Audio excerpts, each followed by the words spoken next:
Hi, I'm John from Turtle, and I'll show you how to memorize sine 0, sine 90, sine 180, sine 270, sine 360, cos 90, cos 180, cos 270, cos 360, and of course the negative angles, sine minus 90, sine minus 180, sine minus 270, sine minus 360, cos minus 90, cos minus 180, cos minus 270, and cos minus 360. A common problem that I had in high school was I would always get mixed up between these trigonometric values with the multiples of 90 degrees, such as telling the difference between sine 90 degrees and, sine 180 degrees, and I would always forget to add the minus sign, and I'm sure a lot of you guys watching this video are doing that same mistake as well. But fear not, I will show you the tips and skills that you need without using a calculator.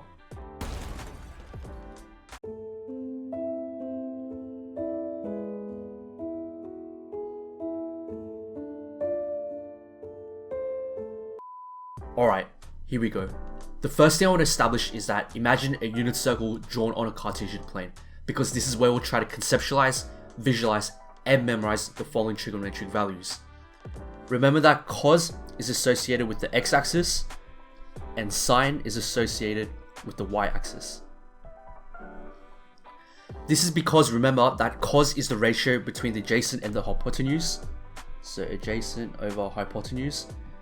And then sine is the ratio between the opposite and the hypotenuse. So that's going to be opposite over hypotenuse. To visualize the relationship of the angle, theta, with sine theta and cos theta better, we will be using Desmos, which should appear right about now. Alright, take a look. The length of the blue line represents the value of cos theta, and the length of the red line represents the value of sine theta. Furthermore, the green line is the hypotenuse, and the orange part there is just the angle. Now, if I rotate the triangle around the circle, the lengths of the red line and the blue line will change simultaneously.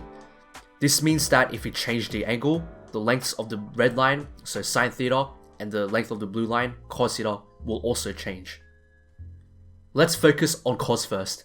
As you can see, if I change the size of the angle, the length of the blue line will change from maximum of 1 to a length of 0.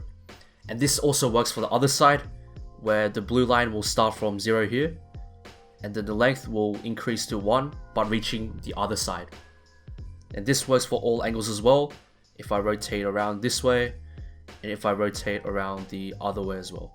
So make sure you're focusing on just the blue line for now, so like that.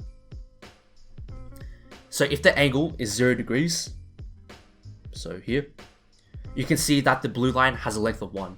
This means that cos 0 is simply just 1. And if we increase the angle to 90 degrees, the blue line disappears. This means that cos 90 is 0.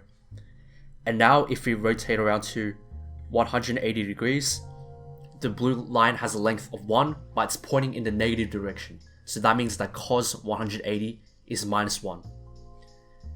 If we rotate it around to 270, the blue line disappears again. This means that cos 270 is 0. And now, if we reach 360 degrees, we see the blue line again. So that means cos 360 is 1. This works for negative angles as well. So if we start from cos 0 again, so cos 0, you can see the blue line, so cos 0 is 1, right?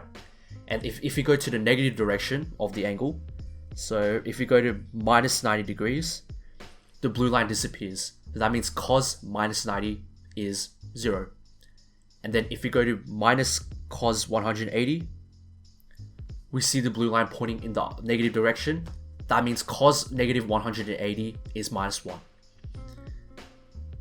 And then cos minus 270 is 0 because the blue line disappears.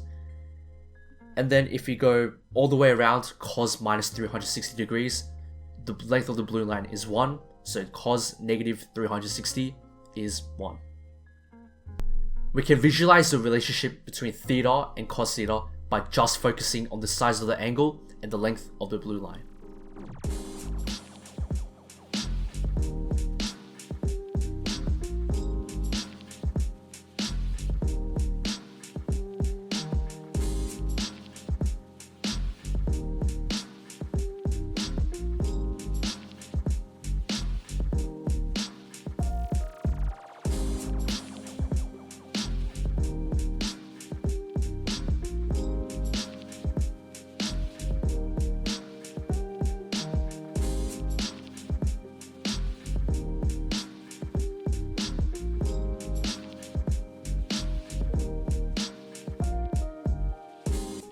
Here's a little fun animation. As you can see, if we change the size of the angle, the length of the blue line will shift from this way to that way and this way, basically forever.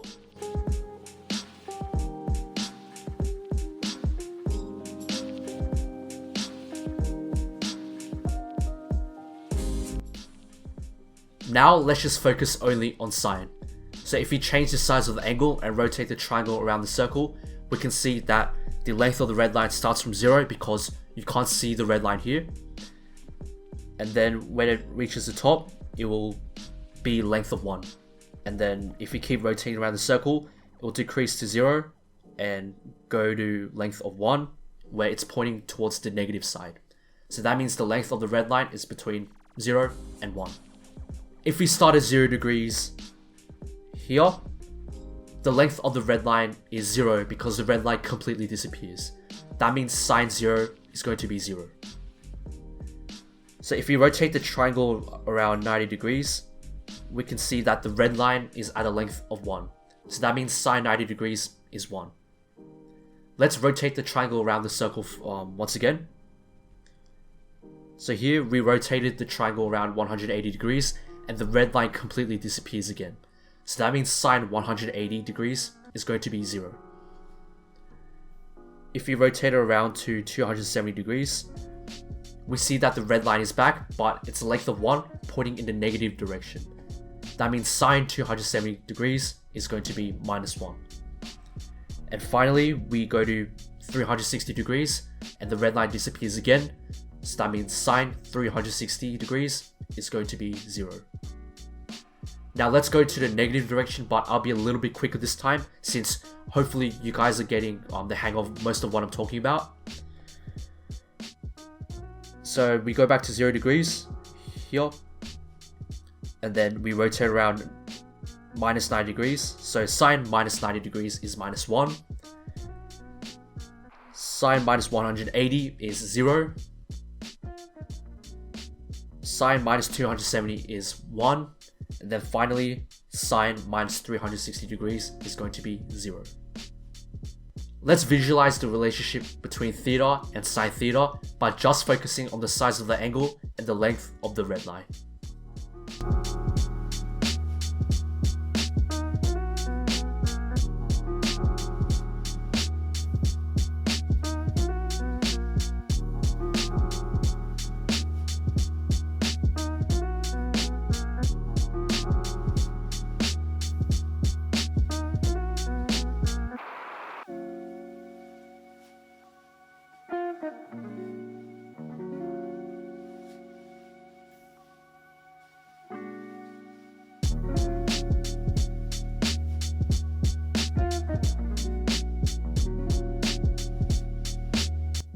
Let's animate this like we did for the blue line for cos.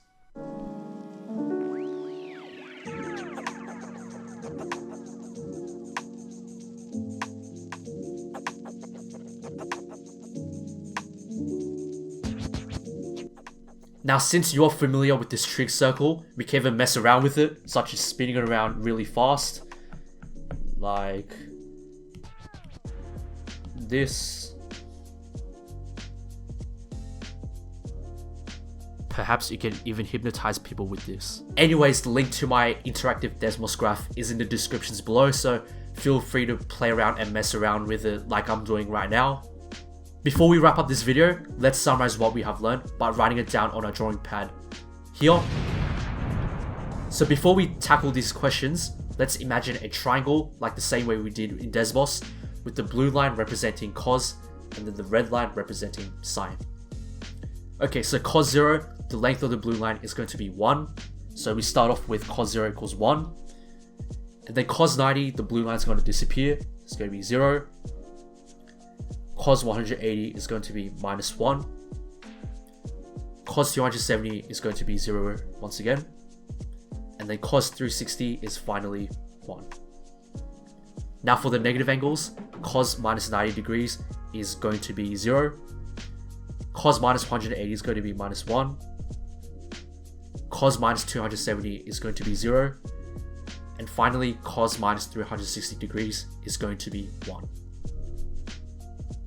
Now let's move on to sine. Sine 0, the red line is non-existent, so we'll start off with 0 here. Sine 90 degrees is going to be 1. Sine 180 degrees is going to be 0. Sine 270 degrees is going to be -1. Sine 360 degrees is going to be 0. Now sine minus 90 degrees is going to be -1. Sine minus 180 degrees is going to be 0. Sine minus 270 degrees is going to be 1. And finally, sine minus 360 degrees is going to be 0. On a final note, finding the values of sine and cos for all angles between minus 360 degrees to 360 degrees works the exact same way by using this graph. However, for important values such as sine 30 degrees, sine 45 degrees, and sine 60 degrees, and the same for cos, you should try to memorize these values as exact values as a surd. I haven't talked about these values specifically because this video was explicitly about 90-degree multiples. Congratulations, you just beat and memorized the sines and cosines of angles of multiple of 90 degrees. Thank you for the like and sub, and see you in the next round.